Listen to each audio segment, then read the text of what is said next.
pessoal, a paz do Senhor, tudo bem com vocês? Espero que estejam excelentemente bem. Estamos jóia e muito felizes por estar mais uma vez aqui para falar um pouquinho sobre o país sugerido pela lição 10, que é o país da Rússia, e também falar um pouquinho sobre o monumento sugerido pela lição e não deixar de falar um pouquinho sobre como está o evangelho lá no país da Rússia.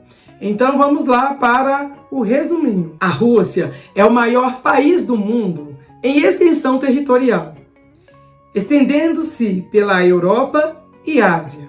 O país possui 41 parques nacionais, 101 reservas biológicas e 40 reservas da biosfera da Unesco. A Rússia é um dos principais polos logísticos da Euroásia e a sua economia está ancorada em atividades de comércios e serviços. A exportação do petróleo é responsável por cerca de 80% da exportação do país. A Rússia é uma república semipresidencialista. O atual presidente é Vladimir Putin, que está no cargo desde 2012. A Rússia tem uma cultura particular, com destaque para a valorização das diversas manifestações artísticas, como a literatura e a música. A Rússia tem uma história milenar, marcada por vários conflitos mundiais, além de uma instabilidade a nível nacional. A Revolução Russa, em 1917, culminou com o estabelecimento da União das Repúblicas Socialistas Soviéticas. E o monumento mais importante sugerido pela lição no país da Rússia é a Catedral de São Basílio. Qual que é a importância desse monumento no país da Rússia? A Catedral de São Basílio é um símbolo de Moscou e da Rússia e tem grande importância histórica e arquitetônica. Foi construída em 1555 e 1561. Por ordem de Czar Ivan o Terrível, para celebrar a vitória da Batalha de Kazan. A arquitetura, o projeto de catedral em forma de chama de uma fogueira, é o único na arquitetura russa que antecipou o clímax da arquitetura nacional do país no século XVII. A Catedral de São Basílio é reconhecida como um patrimônio mundial da Unesco desde 1990. A catedral sobreviveu a vários incêndios, à invasão de Napoleão e ao plano de demolição de Stalin. É uma igreja cristã ortodoxa que foi secularizada em 1929 e é atualmente uma divisão do Museu Histórico do Estado. É um dos cartões postais mais conhecidos da Rússia e é visitada por milhares de turistas. A bandeira da Rússia. A bandeira da Rússia é um dos principais símbolos do país e é composta por 3 faixas horizontais do mesmo tamanho, nas cores branco, azul e vermelho. A cor branca tem um significado de magnanimidade, a azul, lealdade e pureza moral, a vermelha, coragem e amor. A bandeira tem uma porção de 2x3, ou seja, se tiver 2 metros de largura, deve ter 3 metros de comprimento. E agora, a pergunta para mim mais importante sobre a Rússia é como está o evangelho naquele país. Lembrando aqui que nós estamos falando do país da Rússia e desde 24 de fevereiro de 2022 eles estão em guerra. O conflito começou quando as tropas da Rússia invadiram a Ucrânia.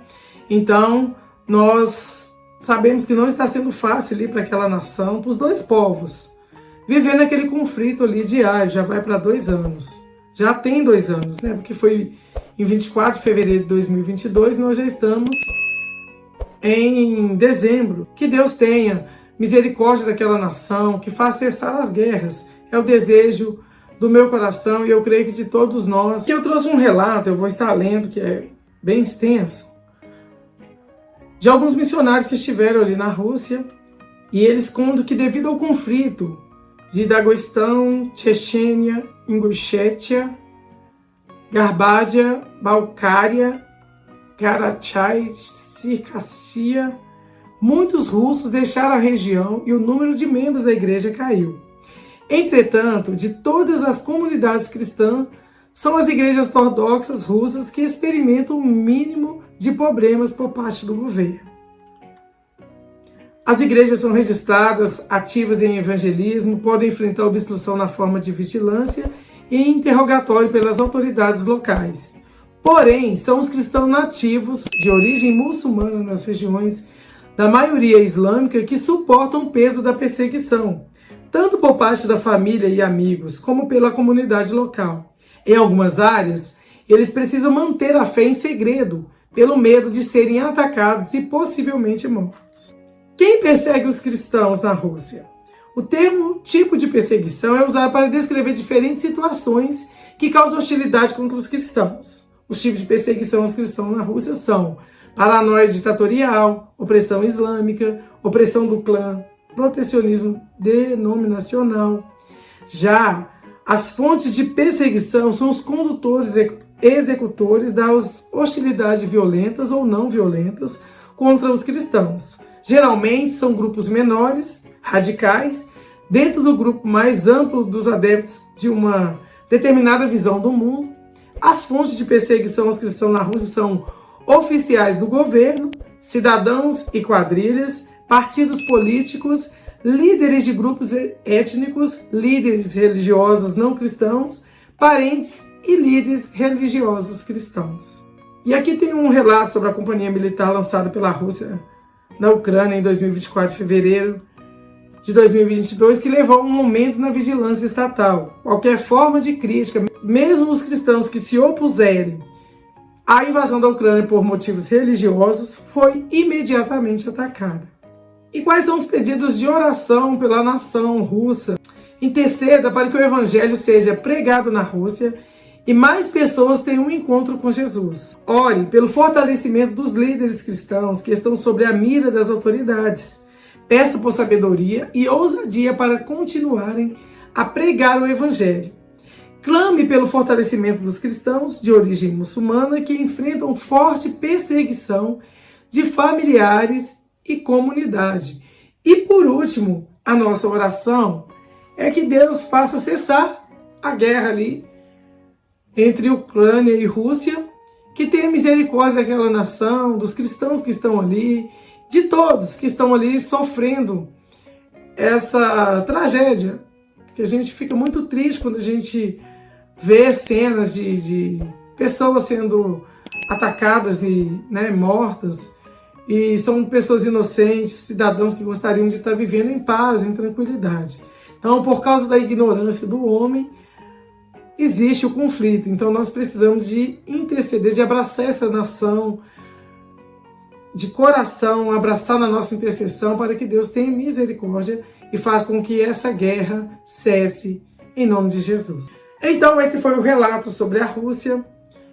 Que Deus abençoe você por ter ficado até o final. Eu espero que ele sirva de base para que o professor que estiver trabalhando sobre o projeto missionário, falando um pouquinho sobre a Rússia, leve como base para a sua classe, aproveite para aprofundar um pouco mais no estudo sobre a Rússia, sobre o Evangelho na Rússia, e fale um pouquinho para o seu aluno, para que ele se sinta bem inteirado sobre o país da Rússia.